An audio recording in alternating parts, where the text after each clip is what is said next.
Hello बच्चों, आज हम लोग डिस्कस करेंगे एनिमल सेल। ठीक है, तो एनिमल सेल का हम डायग्राम देखेंगे और इसके हर एक टर्म को हम डिस्कस करने की कोशिश करेंगे। तो सबसे पहले हम एनिमल सेल के बारे में जान लेते हैं। तो animal cells are generally smaller than plant cells. जो एनिमल सेल होती है वो प्लांट सेल से छोटी होती है। अनदर डेफिनेशन और कैरेक्टरिस्टिक्स इट्स इरेगुलर शेप। ये क्या होता है कि इसका जो शेप होता है वो इरेगुलर होता है due to absence of cell wall. इसका जो शेप होता है इरेगुलर होता है, मतलब इसमें जो सेल वॉल होती है वो अब्सेंस ऑफ सेल वॉल यानी सेल वॉल नहीं होती है। ठीक है, आगे but animal cells share other cellular organism with plant cell such as both have involve from the eukaryotic cell. ठीक है, अब अगर हम इसकी बात करते हैं तो इसमें कौन कौन से पार्ट दिए गए। जैसे सबसे पहला पार्ट हम बात कर लेते हैं सेल मेम्ब्रेन। ठीक, सेल मेम्ब्रेन क्या होती है? ये एक cell membrane a thin semi permeable membrane layer of the lipids and protein surrounded by the cell.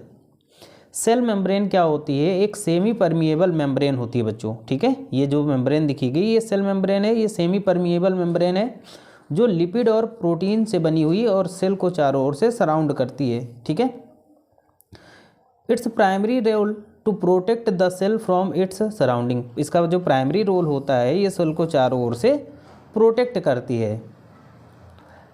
It control entry and exit of nutrient and other microscopic entries into the cell wall. Cell membrane का अगर हम बात करें तो cell membrane का जो function होता है, जो इम्पॉर्टेंट रोल होता है, वो न्यूट्रिएंट्स, जितने भी न्यूट्रिएंट होते हैं उनकी एंट्री या कई सारे माइक्रोस्कोपिक एंट्रीज होती हैं उनको सेल के अंदर जाने से रोकना या कई सारी अंदर की चीज़ों को बाहर जाने से रोकना। ठीक है, आगे चलते हैं। अगला इसमें पार्ट आ जाता है हमारा न्यूक्लियस। ठीक है, ये जो पार्ट दिया गया न्यूक्लियस। ठीक है, न्यूक्लियस ये भी एक सेल ऑर्गन्स है और सब ऑर्गन सेल्स है। और न्यूक्लियस में भी कई सारे पार्ट हो जाते हैं, जैसे न्यूक्लियर पोर, ठीक है, न्यूक्लियोलस, न्यूक्लियोप्लाज्म, न्यूक्लियर इन्वेलप। ठीक है, आगे हम बात करते हैं तो न्यूक्लियस की बात कर लेते हैं। तो nucleus is organelle that contains several other sub organelles such as nucleolus, ठीक है, nucleosomes and chromatin. It also contain DNA and other genetic material. जो न्यूक्लियस होता है वो क्या करता है बच्चों? डीएनए और जितने भी हमारे जेनेटिक मटेरियल होते हैं सब यही न्यूक्लियस हमारा कंटेन करता है। इसी में आ जाता है हमारा न्यूक्लियर मेम्ब्रेन, जिसे हम लोग न्यूक्लियर इन्वेलप बोलते हैं। It is a double membrane structure. ये क्या होता है? ये एक डबल मेम्ब्रेन स्ट्रक्चर होता है। It is also referred to as a nuclear envelope. ठीक है, आगे आ जाता है हमारा सेंट्रोसोम। ठीक है, अब यहीं पे हमारा क्या होगा? सेंट्रोसोम एक पार्ट दिया गया है। ये जो पार्ट दिया गया है सेंट्रोसोम, ये क्या होता है? It is small organelles found near the nucleus. ये एक छोटा सा ऑर्गन सेल होता है जो न्यूक्लियस के पास में पाया जाता है, which has the thick centre with radiating tubules. The centrosomes where microtubules are produce. जो सेंट्रोसोम होता है वो कई सारे माइक्रोट्यूब्यूल्स प्रोड्यूस करता है। ठीक है, उसके बाद में यहाँ पर देखो हम लोग चलते हैं लाइसोसोम की ओर। लाइसोसोम क्या होता है कि they are round organelles surrounded by a membrane of comprising digestive enzymes which help in the digestion, excretion and in cell renewal process. देखो बच्चों, लाइसोसोम ये दिया गया है, ठीक है, जो राउंड शेप का होता है और इससे कई सारे डाइजेस्टिव एंजाइम्स निकलते हैं जो मदद करते हैं डाइजेशन में, excretion and the cell renewal process में। ठीक है, साइटोप्लाज्म की बात कर लेते हैं। ठीक है बच्चों, इसमें जो एक लिक्विड टाइप का फिल होगा जिसे हम लोग बोलते हैं साइटोप्लाज्म। ये देखो यहाँ पर इंडिकेट किया गया साइटोप्लाज्म होता है यहीं पर। साइटोप्लाज्म क्या होता है? एक जेली लाइक मटेरियल होता है जिसमें सारे सेल ऑर्गन्स पाए जाते हैं। ये सब्सटेंस क्या होता है? काफ़ी इम्पॉर्टेंट होता है और इसी में सारे सेल ऑर्गन्स प्रेजेंट होते हैं। आगे हम चलते हैं बच्चों, गोल्जी ऑपरेटस। ठीक है, ये पॉइंट जो दिया गया ये वाला स्ट्रक्चर, ये हमारा गोल्जी ऑपरेटस होता है। गोल्जी ऑपरेटस क्या होता है? A flat smooth layered sac like organelles होता है, ठीक है, which is located near the nucleus.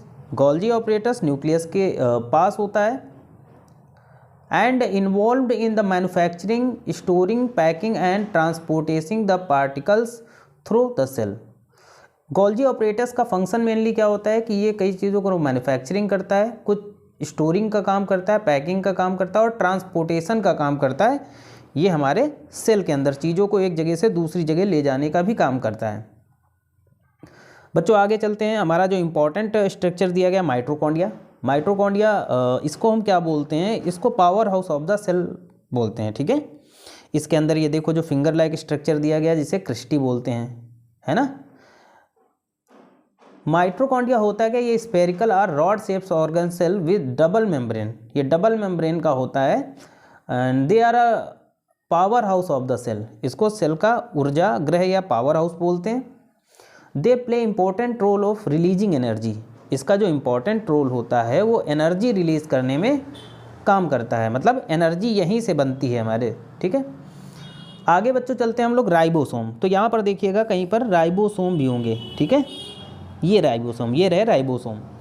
They are small organelles made up of RNA rich cytoplasmic granules and they are site of protein synthesis. बच्चों ये जो cell organs होता है हमारा राइबोसोम, ये प्रोटीन सिंथेसिस में काम करता है। और ये दो प्रकार के होते हैं राइबोसोम्स, कौन कौन से?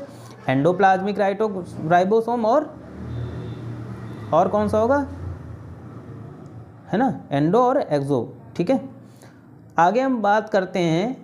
This cellular organelles is composed of thin winding network of membrane sac organelle originating from the nucleus. ये भी क्या होता है, जो राइबोसोम्स होता है हमारा वो क्या होता है कि एक मेम्ब्रेस सेक ऑर्गेनेटिंग फॉर्म ऑफ न्यूक्लियस होता है। ये एक प्रकार का एक नेटवर्क बनाता है। आगे बच्चों इसी में एक पार्ट दिया गया होगा हमारा वैक्यूल, ठीक है। वैक्यूल देखते हैं कहाँ पर, यहाँ पर दिया गया है कि नहीं दिया गया।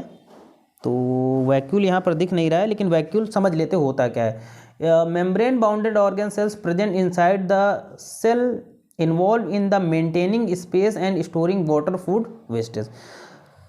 वैक्यूल क्या होता है? खाली जगह होती है जहाँ पर क्या होता है कि सेल इन्वॉल्व करती है कोई भी चीज़ स्टोरिंग करने का, जैसे फूड हो गया या वेस्ट प्रोडक्ट, सारी चीज़ें स्टोर हमारी कहाँ पे होती हैं बच्चों?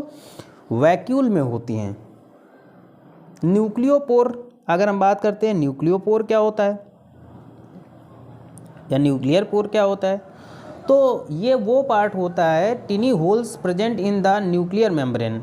जो न्यूक्लियर मेम्ब्रेन में ये जो तुम्हें आपको छोटा सा पोर दिख रहा है, छोटे से छोर यानी या एक प्रकार से कह सकते हैं इनको छेद दिखते हैं, ठीक है, पोर्स दिखते हैं। Involve in moment of nucleic acid, जो क्या करते हैं कि न्यूक्लिक एसिड के मोमेंट में और protein across the nuclear membrane, इन्हीं के द्वारा जो प्रोटीन होती है वो न्यूक्लियर मेम्ब्रेन के आर पार यानी क्रॉसिंग का काम करती है, ठीक है। तो यहाँ तक आई थिंक हमने सारे पार्ट जो थे हमने डिस्कस कर लिए। ये सेंट्रियोल पार्ट हो जाता है। ये वाला जो पार्ट दिख गया, ये पूंछ लाइक जो स्ट्रक्चर निकला हो इसे बोलते हैं सीलियम, है ना। Cell membrane, nuclear membrane, rough endoplasmic reticulum और स्मूथ एंडोप्लाज्मिक रेटिकुलम, ये हमने समझ लिया। माइटोकॉन्ड्रिया समझा, साइटोप्लाज्म समझा, सेक्रेटरी वेसिकल्स ये पाए जाते हैं हमारे। तो ये एक छोटा सा टॉपिक था हमारे सेल स्ट्रक्चर का, एनिमल सेल का, ठीक है।